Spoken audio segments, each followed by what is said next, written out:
Hey, friendo, Steve here. Well, Larson. And welcome back to the Steve and Larson Pro Wrestling Podcast, ruining pro wrestling podcasting since 2014. It's Wednesday, which of course means we take a look at the hot takes from the friendos in the world of professional wrestling.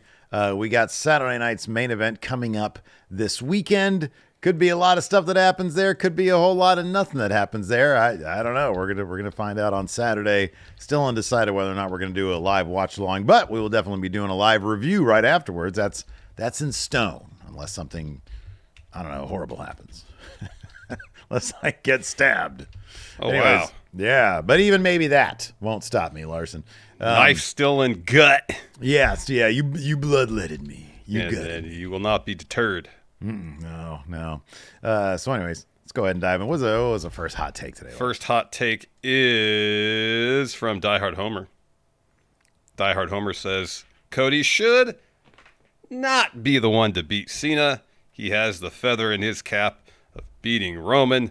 Let it be Drew. You know, man, I agree with this. I wish that we could start really.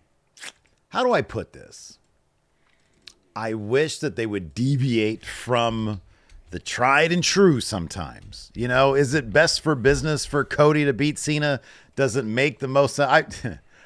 I was offered a hot take on a Wrestle Juice video kind of recently where somebody said Cena should retire as champion. Mm-hmm. And I started to sort of talk it out a little bit. That's how I do most Wrestle Juice videos. I talk it out as I'm recording. Yeah. No pre-thought in that. And it was like, you know, it'd be kind of terrible.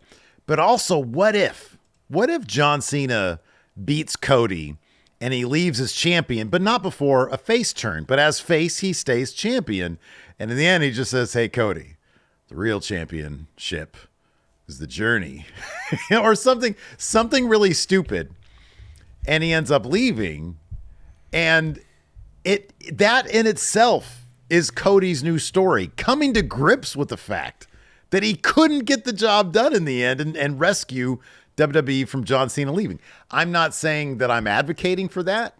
I think there could be an interesting story that they would never do, because Cody winning is best for business. And in the world of pro wrestling, creatively speaking, you got to get the win back. You got to do the thing where the win has to happen. He's got to do the win, right? Yeah. Now, there's one scenario that, again, they probably wouldn't do, but be really intriguing. It involves Drew McIntyre if he's the Money in the Bank briefcase winner, where Cody finally gets this match against Cena. Drew makes it a triple threat and wins the match, wins the title, deprives Cody of that moment of getting that win back. Yeah. And then that's their story going forward. Yeah, I think, again, it's the kind of thing where one small tweak, and I could see them doing it. Cody wins, then Drew cashes in. But just, Cody doesn't need this. He doesn't need it. He doesn't need everything. I'm a number one Cody guy. Yeah. He doesn't need everything. Doesn't have to have everything. Well, how do you consider yourself number one Cody fan if you don't think he needs everything? Because you know what? I'm like number one fan of my kids also. And I do spoil them. But like, you know, I tell Bama, you don't need everything. You don't have to have everything. You know? It's like, you don't need it all. Let's add some intrigue. Another boring Cody wins. The big baby face goes over. Yeah. Boring. Yeah, do something new, Larson. Do something new. Be new. Be new. Be new. There's another one in here that I didn't include because it's too similar from last week. Effectively, it said Triple H has hit his sophomore slump. Which, again, is pretty much similar to the thumbnail and title we had for last week, which is WWE's boom period come to an end. And you could say that how they address Cena leaving would be a bit of a crossroads for WWE. What? Nothing. Continue. Because are they going to go the tried, true formula that's boring, which is Cody gets his win back, and Survivor Series champions to keep heel John Cena from leaving the company as the last real world's champion? Boring. Everybody something pops. interesting. Who cares? Yeah, a bunch of pyro goes off. We've seen it before. Yeah. Give us something new, different. Subvert the expectations. Don't give us the trope. Raise the expectation and then subvert them. What? I'll say this about the sophomore slump issue. He was dealt the biggest story in pro wrestling history that he saw through to a brilliant climax. John Cena's heel year, just what we saw at Backlash, I think is proving to be something that's going to be at least memorable. I think it's going to be memorable. I think that he's juiced up a little bit, the SmackDown tag division. I don't think it's all for naught. I think especially right now, and you and I have talked about this off camera, a little bit on camera, we're in the WrestleMania slump, the post-Mania slump, the post-Mania lull. Meltzer went to Hawaii. Yeah. He knows nothing happens this time of year, so there's never a time to plan a family vacation. Apparently it's early May. You see the views go down. You see the interest go down. And I get it. We just went through this whole big thing. And I know the thing with Triple H is like, oh, we're done. And then he's given, he gets a minute to relax and then they give him the next script. It doesn't work that way. For him, it does because he's got to come up with something new. The rest of us, we're kind of burnt. And I'm not saying everybody, there's plenty of people, we still get thousands and thousands of views and everything. And it's great. But in terms of like the fall off from WrestleMania and fan interest, it just dies. Yeah. Because they got to reload and reset the pieces and everything. And it's not the most interesting thing in the world. So the Cena thing, though, I think has the recipe in the end to be pretty interesting if we're going to get this grand performance from Cena where he's going to do something nasty and violent to R-Truth on Saturday that it's going to end up haunting him. And I think there's something to be said there about the minutia, the detail, the character introspection, et cetera, et cetera. But yeah, going back to Cody, he, give us something interesting. Shock us. Give us something new. What if he returns like he did in AEW, doesn't bleach his hair? Oh, that's Superman. Yeah. Yeah. That was a reference. Or that's what he said the reference was. He takes a different tact. Same story, though, half cyborg. That's good. Yeah. That's good. Even better than... Yeah. Or he can come with full plate of armor. There you like go. Steel. Because he was the other one. Did you know who the fourth... There was Superman with a mullet, right? No, that was actual Superman. There were 4 replacements for Superman. I remember there was the other one. Steel. There was half cyborg. Yeah. There was another guy called the Eradicator. Yeah. Who wore sort of like a black and blue, and he had like some visor, and he had like electric powers. Yeah, I remember that. And then there was Superboy, who was just a clone of Superman and Lex Luthor combined. That's right. Yeah. Just a Steve nerd. knows his Superman lore. Fucking nerd right here, man. Well, hey, we're all what's even nerdier? I was gonna wear that shirt, but I couldn't find it. The one you're wearing right now. This one. Yeah, you lost it already? I think I wore it too many. It's in the laundry. I think it's in my laundry. I just thought I washed it the other day. Anyways, next hot take, Larson. Next hot take. I think this is. Jashish. Yeah, there we go. It says I think that SmackDown is the worst weekly wrestling television show. It's not even close. This is a cold take to me because SmackDown can kick rocks. It sucks. Have you been watching Collision lately? No, that's the only other contender I could think of. Everybody always tells me that good things happen there. That it's like, oh, Collision's pretty good. But are they already like AEW fans? So it just caters to what they like, which is just a bunch of wrestling matches? Probably, to be honest with you. I don't know, man. I mean, I don't know. I mean, I've seen my fair share of Collision, like here and there. Here's my thing about Collision. It's only 2 hours. That's true. It's only 2 hours. Yeah, dude. There's some good wrestling, obviously, on SmackDown. But it's so funny to me this past Friday on SmackDown when the Street Profits are being confronted, or they're confronting Fraxium. And what's his face? And Montez is like, you're getting a tag title shot. You don't have to wait for Money in the Bank. You don't have to wait for Saturday night's main event. You're going to get it on SmackDown. I know. They try to make it sound like a top of the third hour tag title match on an episode of SmackDown is so much better than being on a network special or a pay-per-view. Right, exactly. Yeah. I'm like, man, you guys are relegated to SmackDown. You know, after having that awesome TLC match, yeah, they've put some more effort into the creative of the SmackDown tag division. It's not like a wealth of great stories, but at least they're utilizing the talent they have in a way that's way better than what they're doing over on Raw. But then they put on that hell of a match, that TLC match. Yeah. Yeah, match is great. And they're not rewarded in any way with a pay-per-view match. Yeah, I know. Come on.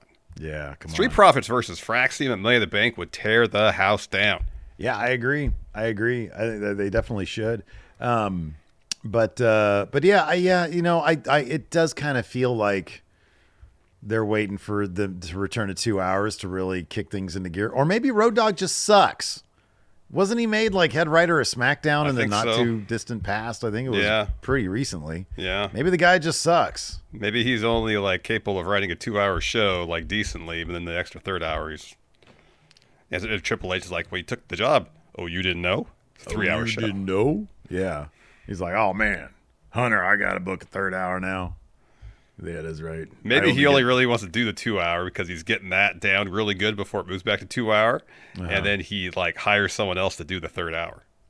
That could be. Yeah, that could be, Yeah, he goes on wrestling message boards. Hey, you want to write the third hour SmackDown? He gets on the F41 line. Yeah. Yeah. Yeah, SmackDown sucks. But I feel like when it goes to 2 hours, it'll be good. You know what? SmackDown, I don't think SmackDown sucks. It's just rarely interesting. And that's worse than being bad at times. That's a good point. So it sucks in that it's the hardest to watch every week. It is because you get some good matches and I enjoy those, but so rarely do like huge story beats seem to happen on SmackDown. You know, the Raw 2.5 hour thing is so great because you get 2 hours, which is perfectly filling, and then the last match starts at the 2 hour mark, and it's like, oh man, they're going to load it. The entrances are long. They're going to do a post match angle, so the whole thing is around 25 to 35 minutes. But it's like, hey, we're here. This is the main event. This is a big deal, and then we're done. Yeah. People want to move on. They got too much stuff going on these days, especially on a Friday night. Oh man, on a Friday night. Oh, on SmackDown, yeah, absolutely. Yeah. Way too much going on. Way too much going on. We got a hot take here from Fear Trader. Trader. Hot take. Wrestling is so consistently good. At the moment, that is kind of boring. Very few lows, and the highs just don't feel as high as they used to. It's the post-Mania lull. Not setting up these big angles, big stories.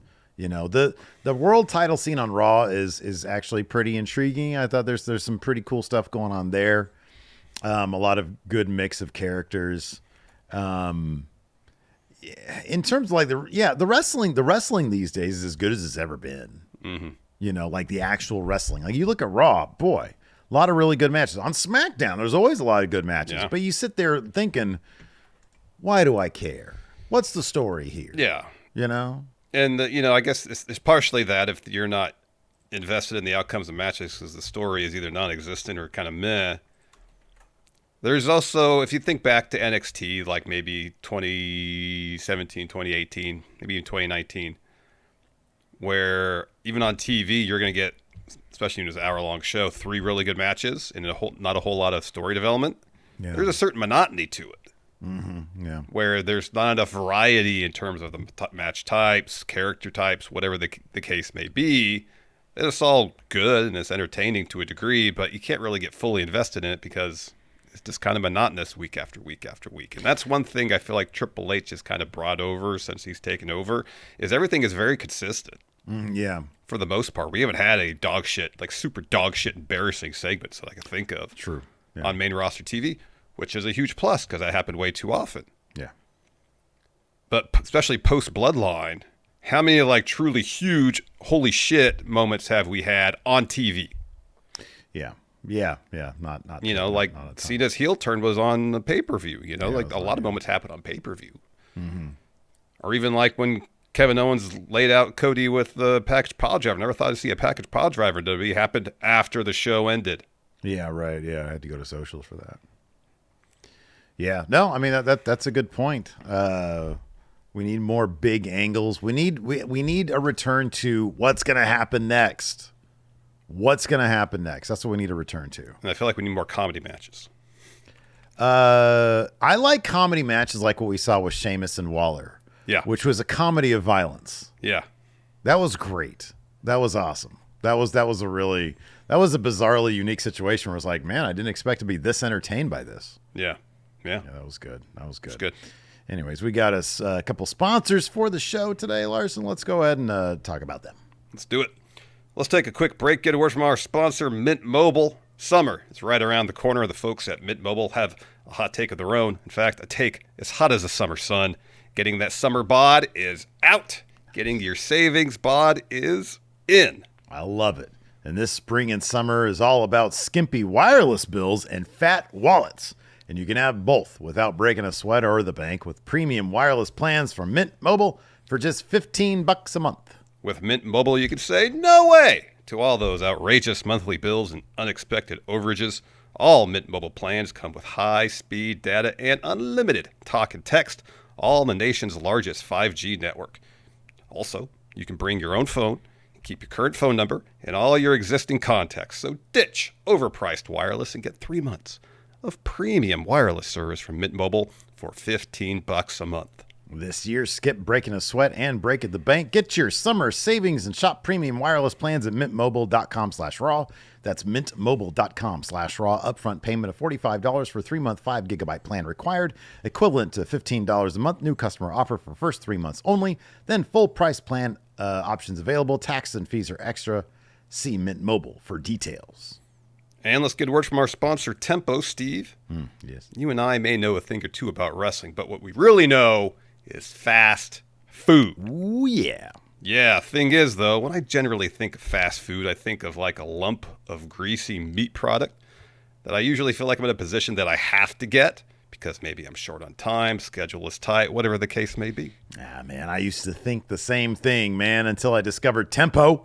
Tempo is a weekly delivery service that allows you to select from over 20 mindful meal choices that are crafted to cook in just 3 minutes, and they're delivered fresh right to your door. That's right. Tempo's dietitian-approved menu takes all the guesswork out of eating well, and they've got new recipes each week, like enchilada beef bowls and spicy Korean barbecue chicken that are made with real, nutrient-rich ingredients, which make it easy to keep up with your healthy lifestyle so you can eat well without sacrificing taste or convenience. And for a limited time, Tempo is offering Going In Raw listeners 60% off your first box. Go to tempomeals.com/raw.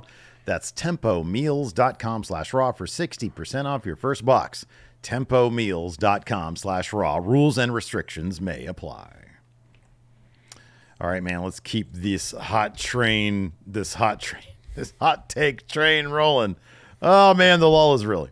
With Kadeem Jones, who says, The Miz and Charlotte Flair are two of the most overhated, underappreciated WWE superstars in modern WWE. I agree with this, and I feel like it's kind of for different reasons, like differing reasons for both these. Yeah. I give credit to The Miz for being able to adapt both in and out of the ring to keep himself relevant, 20 plus years into his career, 20 years at least. Or getting close to it. Mm-hmm. And I think a lot of people maybe still have the idea in their mind of The Miz circa probably like 2008 to 2011, where he's just like kind of really obnoxious. Yeah. And like genuinely annoying to watch on TV. Yeah. And look, I don't really care to see him in the main event scene, but as somebody who can be a valuable asset on television week to week in terms of developing stories, telling stories, I think he's a great performer to have in the company. He's got a wealth of experience. I would think at this point, he's probably viewed a bit as a locker room leader because he's been there so long. Yeah. Which is a huge turnaround from what was going on with him when he first got there. Yeah. So Miz, I give a lot of credit. Charlotte is a fantastic wrestler. She is, yeah. She is one of the best wrestlers in the company. I would imagine a lot of the reason that she gets criticism is because she's constantly at the top. Mm-hmm. Yeah. Constantly positioned in championship feuds. I think that when people say, and honestly, like I understand this point of view, and to a degree, I agree with it, The character that has been presented over the past 10 years is somebody who basically doesn't exist without a title or chasing a title. There has not been a lot of depth added to her character. Mm-hmm. She is a phenomenal wrestler. Mm-hmm. Fans also like to get up in arms about, oh, well, she's unprofessional because there's been instances where, like shit will break down between her and Nia, or the Becky Lynch title swap, or just recently with the recent stuff with Tiffany. Yeah. Right, exactly. And so that happens from time to time.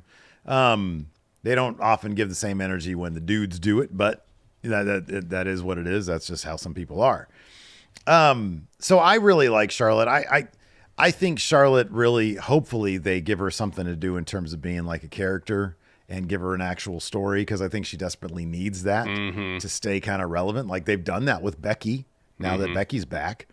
I thought they mishandled her return. Yeah. But yeah, it's the Roman Reigns thing. It's this person, all you have this person do is win.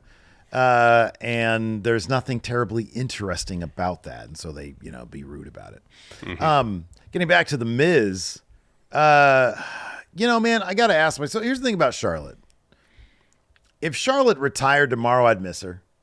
I'd be like, man, I miss those Charlotte matches. They're so good. And she brings a presence. As much as I respect what the Miz has done, wouldn't miss him if he was gone. I wouldn't. I think there's too much. There's too many talented people for somebody who has been consistently. And here's the thing about the Miz. Before I dog him, I'll praise him. I think Miz in like 2016, if he had like the right creative, I think he could have been a legitimate main event guy. And I think that he could have been a big deal. I think there's a bunch of other people you could say that about if you're given the right creative. Yeah. But I think he was crux, isn't it, though? Yeah, I think he was one of them. It's just for the majority of his career, he's just been like kind of a non-entity. It's like he's had flashlight, and which is wild because he's won the Intercontinental Championship like a million times. He main evented WrestleMania. And he main evented WrestleMania. But like, he main evented WrestleMania to facilitate a story between The Rock and Cena, And so there's in my mind, nothing he has ever done has been anything that I tune into for pro wrestling, with the exception of one promo on Talking Smack. Yeah. Like there's never he's had good feuds. The thing with Dolph Ziggler back in 2016, he's had good stuff. The stuff with him and Maurice and John Cena and Nikki Bella, I thought was entertaining. Yeah. And I really liked them together, Miz and Maurice. Yeah. But beyond a couple instances, there really hasn't been anything he's ever done that I'm like, this is why I tune in. Yeah. And I don't hate the guy. He seems like a lovely fella. But I always thought his talk show was just a waste of time. Yeah. And it's the same thing over and over again. And if people are benefiting by him being backstage, which like you said, and I believe that's true. If people are benefiting, that's great. That's awesome. But I've never cared to see him from the moment he stepped foot out there. Yeah. I literally remember watching when he debuted. I was watching in the living room of my sister's house, and my brother-in-law, Tori, was there. And we were like, well, who is this guy? Like, what is his deal? He looks obnoxious as hell. And it was just, since then, it's just been the Miz.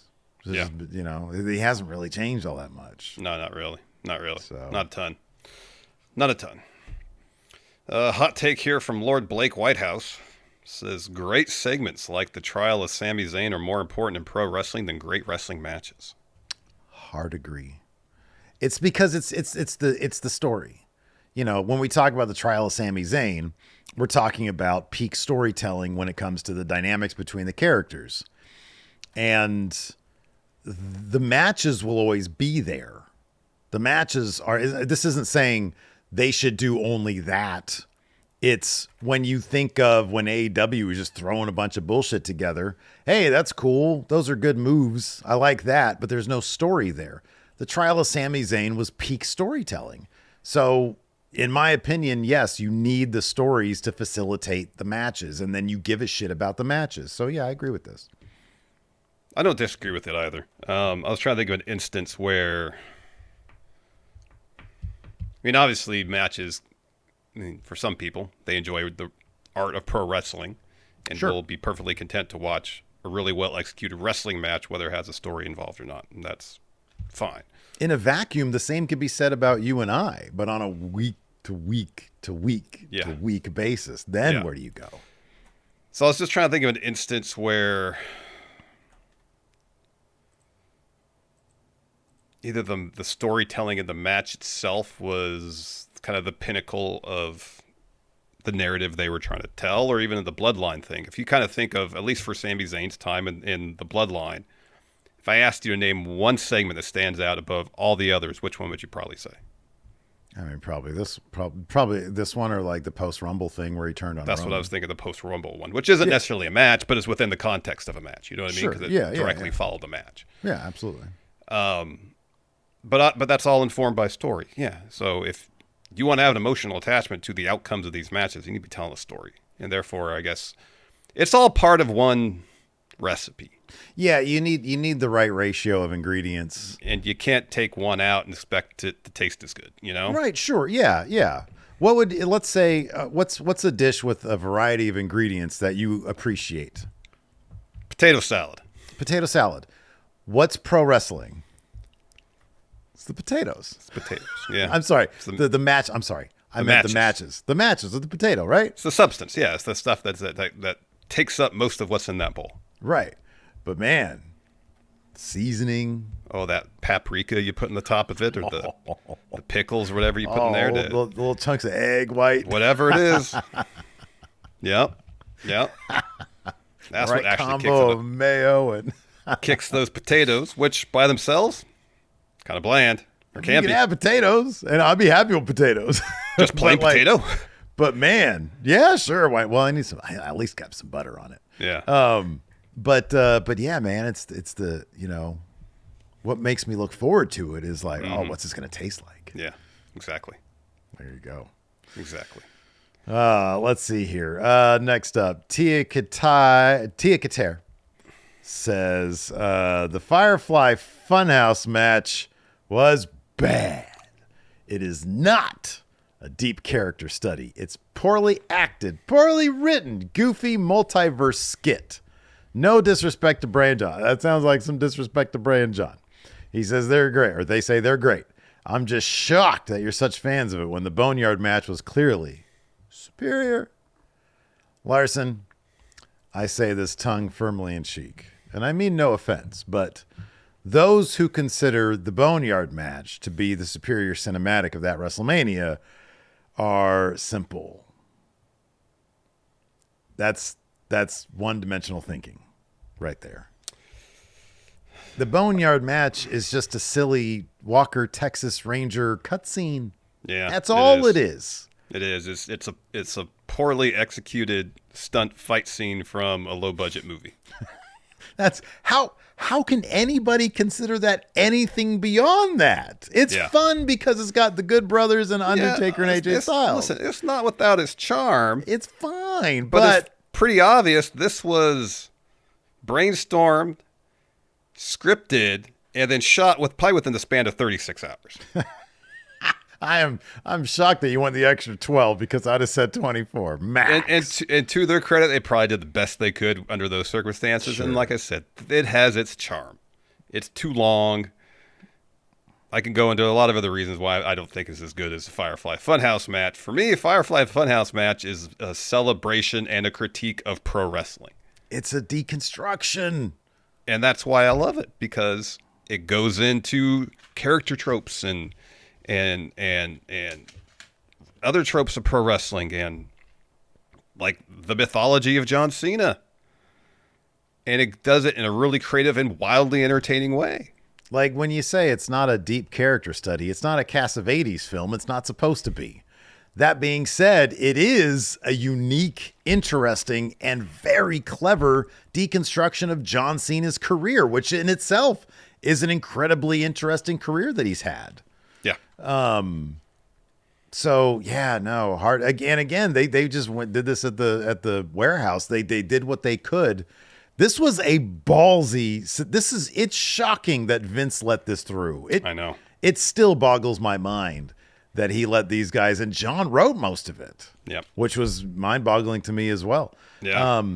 No, this is one of those things. If you don't get it, then there's kind of no explaining it to you. But just know that those who prefer the Boneyard, they're the simple ones. That's okay. And that is completely just me trolling. All right, let's see how you feel about this one from Josh Rosario. I still feel it to this day that Tye Dillinger should have beat Bobby Roode in the last man standing match for the NXT Championship. Larson, come clean. The other day, I know I mentioned that you have a shoot name. Yeah. Now it's time to tell the people your real name is Josh Rosario. My real name is, in fact, not Josh Rosario, but that being said, Josh, this is you, man. 1,000% agree with Josh's take here. I've been saying this for years, that Tye Dillinger could have and should have beat Bob Roode for that NXT title. People say, oh, Tye Dillinger wasn't over. The 10 chant was over. No, Tye Dillinger was over in NXT. He was over. Maybe the collar was. That was the one thing. Maybe the laminated 10 was definitely over. I think Tye Dillinger, Sean Spears, let's call him who he is. I think he had an opportunity with a lot more creative behind him to get there. I think he had the basic ingredients to get there. I've always had a major issue with his presentation though. He's had if we were doing Numbers Don't Lie still, I'd give him a 1 out of 10 presentation. Wow, wasn't that bad. But yeah, so you and Josh, wink wink, on the same page here. People. I would need to see it to believe it. Because there were some heavy hitters in NXT at the time. Did Bob Roode lose to Joe? No. Who did he lose to? He lost to... It wasn't Nakamura. He beat Nakamura. He beat Nakamura. Who did he lose it to? Was it... Wouldn't have been Joe. I remember he quantum leaped out. Yeah, he did. After Tye Dillinger beat him after he lost the title. What did I just land into in a different multiverse here? Who beat him for the title? Roode. Wasn't? Oh, it was Drew McIntyre. Okay. Oh, it was Drew. That makes sense. And yeah, he won, and then Undisputed Era made their date. That's right. Yeah, Bobby Roode was nowhere to be found. Yeah. All right, Josh. Let's go to this next hot take here. It's from Kenny Johnson, who says the Nexus would have been better if they debuted as a trio. So Wade, of course. Of course. I assume Daniel Bryan. Yeah. And who's the third man, brother? Who's the third man, brother? Let's run them down. Justin Gabriel. I always liked him. I thought he was good. Yeah, he's a good wrestler. Heath Slater. Heath Slater, he seemed like a nice guy, and he had his thing with the I got kids. He was a funny dude. Yeah. But not a heavy hitter that you want for the Nexus. If you're looking at the Nexus as as pre-Shield? Yeah, pre-Shield. Pre-Shield. Pre-Shield. Yeah, predated them by a couple of years. Yeah, it did. So Wade, Daniel Bryan. About Skip Sheffield. Oh, dude, Ryback. Feed me more. Feed me more. Yeah. Well, I guess he could have been the heavy of the group. Okay, who is the third man then? If you take him out. All right, well, who else? It was did you know Mason Ryan? He was a new Nexus, but Mason Ryan is in Cirque du Soleil now. Really? Yeah, I saw this Instagram video the other day where he was talking about he seems like in a really happy place with Cirque du Soleil. Seems like a lovely guy, and I was like, what a great story for Mason Ryan. Also in the Nexus, Darren Young. Darren Young. Michael Tarver. Oh yeah. And who can forget John Cena? Yeah. Was a member for about a month and a half. If they had somehow conglomerated the Nexus with the new Husky David Harris. David Otunga as well. Husky Harris. He was in the later iteration, though. Right, the new Nexus. Yeah, that's why if they could have brought them all together at the same time, or McGillicuddy. Mm-hmm. Is there a case that could be made that the new Nexus was better than the Nexus? Oh no, man. in terms of star power. Daniel Bryan was in the Nexus. CM I understand Punk it was for in the 4 new days. Nexus. CM Punk was in the new Nexus. So they cancel each other out. Then you got Bray Wyatt. Yeah. Who kills everybody in the old Nexus. Yeah, then probably in the old Nexus, next closest be Wade Barrett in terms of star power. Or Ryback. Who had a better career, Ryback or Wade Barrett? Wade Barrett had a more decorated career. In WWE? Yeah, he won the Intercontinental title a bunch. So did Ryback. Like once or twice. Didn't he win both that and the U.S. title? Maybe once or twice. Wade had it 3 or 4 times. Let me ask you the major question. Who sold more merch? Oh, Ryback. Ryback. Although if you count the Nexus shirts, there might have been a lot of Nexus shirts sold. Yeah, there were. There probably were. That was actually a pretty decent logo. It wasn't great, but it was pretty It decent. was all right, yeah. It was better than the about core. those- Oh, let's not even. Next up, Ozzy 1986. Can you give me a quick Ozzy Osbourne? You expect me to do an Ozzy Osbourne? Yeah. You bite the head off a bat here or something? I don't know. Doesn't he have a phrase or something? He just screams Sharon. Yeah, there you go. Anyways. He Put me on the says, spot with an impression I don't even do. what's that one song he did?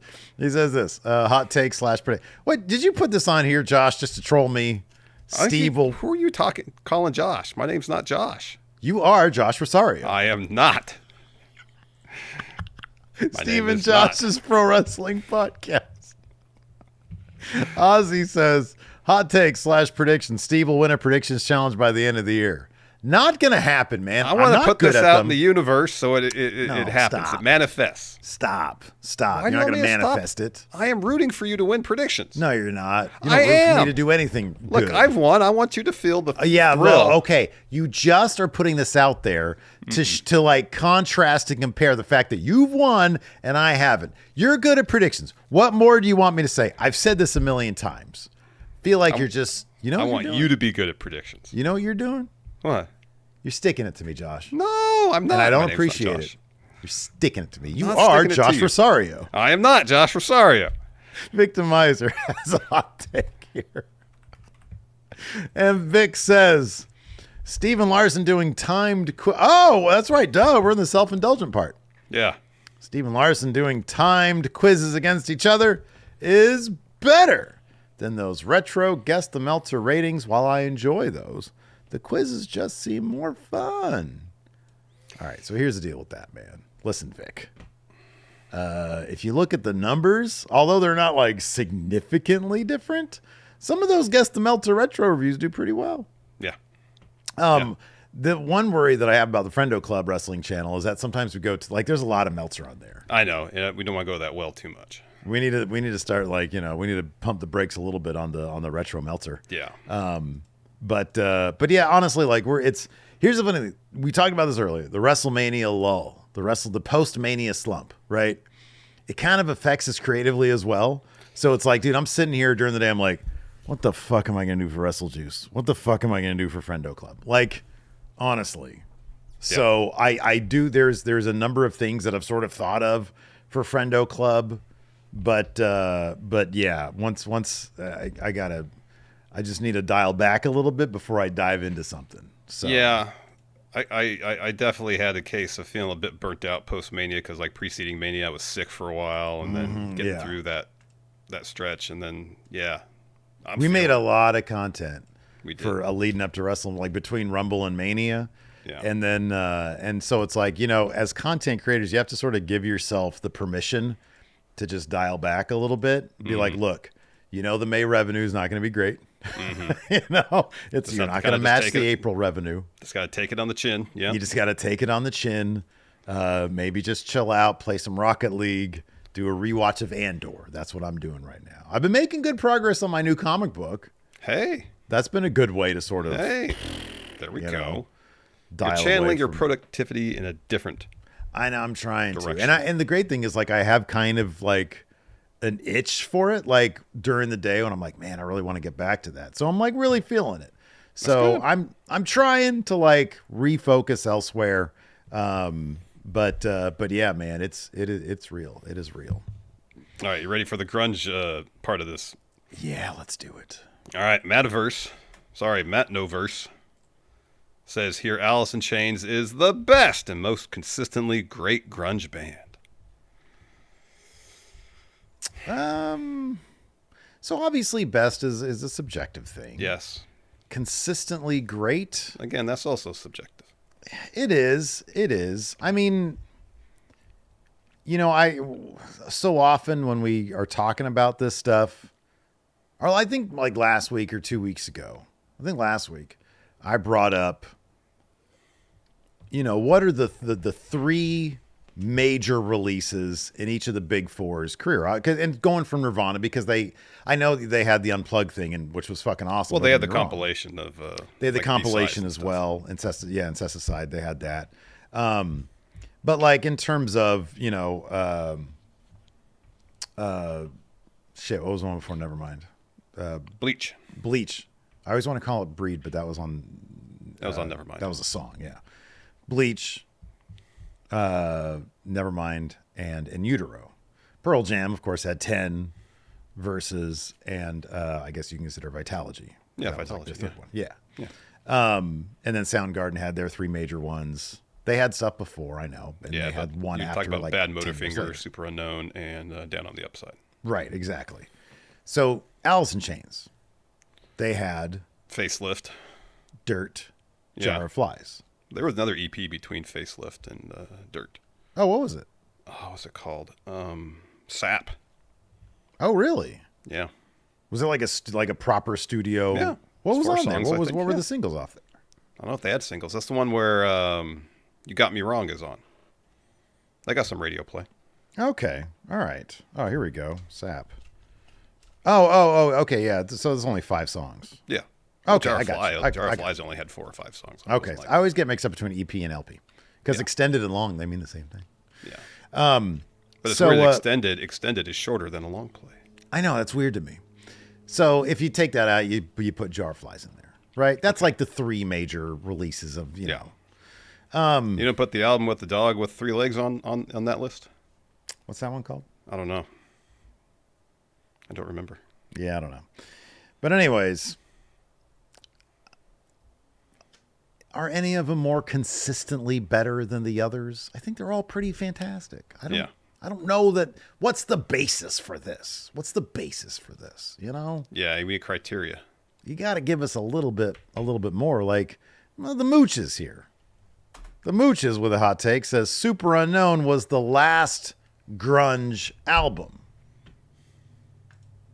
But even Soundgarden had, like, in terms of musically speaking, is there something about Super Unknown that whatever came after it didn't really qualify? I don't know. Because it came out in 93? Didn't In Utero come out after that?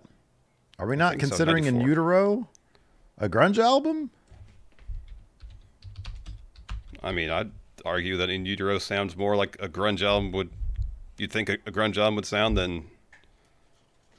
Super Unknown. So In Utero was September 21st, 93, and no, Super Unknown was afterwards. It was 94. Oh, Super Unknown was 94. Mm-hmm. About Vitalogy. What year did Vitalogy come out? That was around that was like 94. I remember I was in high school and I left. I think that was 94 because remember they performed on Saturday Night Live? November of 94, so that came out after Super Unknown. It was after Cobain died, yeah. Mm-hmm. So Super Unknown. So Super Unknown was the second to last of all their big 3s. Well, Down on the Upside would have been the last of if we were going. Sorry, yeah, you're right. Yeah, Bad Motorfinger to Down on the Upside because that was a couple years later. So I don't know if you'd consider Down on the Upside significantly different in tone than Super Unknown. Maybe Down on the Upside can be considered. I don't know. There needs to be an adjective here, like the last great grunge album, the last what grunge album? Yeah, I don't know. Let's move on to this one here because you're excited about this one. Sinful Goddess coming into our house and just walking in and saying, again, I say this tongue in cheek. Walking in, we're playing some tunes. This shit sucks. Because Sinful Goddess says, music hot take. I know you will both hate me. No, we won't. But grunge fucking sucks. Why are people obsessed? This is like a stand-up routine now. Why are people obsessed with a kind of music that tries so hard at being rebellious and socially critical as punk and as edgy, heavy, and varied as metal, but fails at both miserably. Continues, I also used to listen to Nirvana 25 years ago, but I was 14 then. I'm half joking here, but that's the thing. What I'm trying to say is only half joking because I really don't like that kind of music. So again, it's subjective. Let me ask you this first. Sure. Josh, is there any type of music that you hate? You walk into somebody's house and look around and be like, God, this sucks. Even if you just say it to yourself. I'm not a fan of what they would probably call modern country music. Same. I can't stand it. Yeah. Like, I can listen, like, I like Willie Nelson. I like the outlaw country stuff. Oh, fuck yeah. It's great. George Jones is the shit. Waylon's my guy. That guy loved cocaine. But, like, I'm apart from that, I'm not really much of a country music fan, but anything that's considered modern country, I can't stand it. Like, cannot stand it. Were you a big Garth Brooks fan? No. Garth Brooks and on is what you're saying? I don't really have an issue with Garth Brooks. I just never really listened to his stuff. I think like Toby Keith is where I draw. It's like, I can't stand that guy. Oh, I can't stand that guy. I think he passed, didn't he? I don't remember. I don't know. I can't stand answer that your question, that shitting on, I can't stand. That's the genre that I just, if it's on the radio, I turn it immediately. If I walked into someone's house, they were playing it, I would try to get as far away as I could from the speakers so I could hear it as little as possible. I'll be honest, I don't know that I would have that reaction to it now that I reconsider. But I mean, there is some that I'm like, God, this is so cringy. It's so cringy. Like that Toby Keith song, I love this bar. I can't stay. It's so cringy. Yeah. There's a lot of other stuff, though. A lot of the stuff in the late 90s in the pop scene is just like, oh, I can't. It's so manufactured. It's so garbage. I can't fucking do it. So that being said, getting back to this, the detail of this take that I take major issue with is when Sinful Goddess says, grunge tries so hard at being rebellious and socially critical as punk. Nobody tried harder to be rebellious than punk music. Punk is the most try hard there is. like boy, oh boy. When you look at the lyrics of the popular grunge, the grunge that we usually talk about, it's about two things: personal pain and personal dynamics. Mm-hmm. There isn't, like, Pearl Jam didn't get political until they started sucking. And they never, as far as I know, they never wrote a song about Ticketmaster. Yeah, right. But like, yeah, most of the grunge songs, the good ones anyways, mm-hmm. They're not political. They're not trying to be rebellious at all. It's all about interpersonal dynamics. It's ostensibly storytelling. Mm-hmm. I mean, if you listen to 10, it's like every song is a story that he's telling. So I hardly disagree. I harshly disagree with that. Heartily disagree with that. It definitely takes inspiration from, 70s metal, though. Like, everybody knows that. Yeah. I mean, if you ask like grunge artists, how many of them's favorite band were like Sabbath, I imagine a lot of people would raise their hands. Yeah. Yeah. And obviously some were more into the metal aspect as opposed to punk. Obviously Kurt Cobain was more of a punk guy. Mm-hmm, yeah. As opposed to Stone Gossard, who probably listened to a lot of Led Zeppelin growing up. Yeah. But it was a synthesis of 70s hard rock and 80s alternative and punk. Yeah. But it's to varying degrees. There's I was racking my brain. I was like socially critical. Like none of the like there's not a lot. I mean, maybe, I don't know. I haven't looked at the lyrics of Born on the 4th of July. Maybe is there some political commentary there? I don't know. I don't know. But that's not what I don't think of grunge when I think of that. I mean, you can look at like literally how much of Black Flag is criticizing the Reagan era. Like the entirety of their first album is, they're so not subtle about it. And that's like my shit. I love that shit. Yeah, Minor Threat, I love that shit. Mm-hmm. They're so over the top, like, everything sucks. Everybody, like, talk about trying to be rebellious. That's their entire thing. Mm-hmm. So, I don't know. But if you don't like it, that's cool. That's your jam. That's like everybody's musical tastes evolve and change. I know mine have. I don't listen to grunge that much. I have, I have a fondness for it because I listened to it so much in the 90s. Mm-hmm, yeah. And every once in a while, I'll pop a song or two on, but generally it's the album cuts. Very rarely do I say I want to listen to Pearl Jam's live right now because I've heard it so many times. I know it's way too much. Yeah. But if I'm thinking, what do I want to listen to today? Very rarely is it grunge. I don't listen to it now very often. Yeah. Just because my tastes have changed so much. I think that's why it resonated so much back then, is because it was about introspection. A lot of the lyrics were about introspection. It all felt very personal. I didn't listen. I got over a girlfriend by listening to Black over and over again. Yeah. It wasn't because it was, talking shit about Bill Clinton or whatever was going on at the time. Mm-hmm. George Bush the first, whatever. Yeah, it would have been. It's 91. Yeah, because Clinton didn't take office. Didn't get inaugurated till 93. Yeah, right. Yep. So, anyways, that's going to do it. But no, we don't hate you. Enjoy what you enjoy. And that's totally cool. Yep. Anyways, that's going to do it for the show today. Thanks, everybody, for tuning in. We appreciate it. Till next time, we'll see you guys around. Goodbye.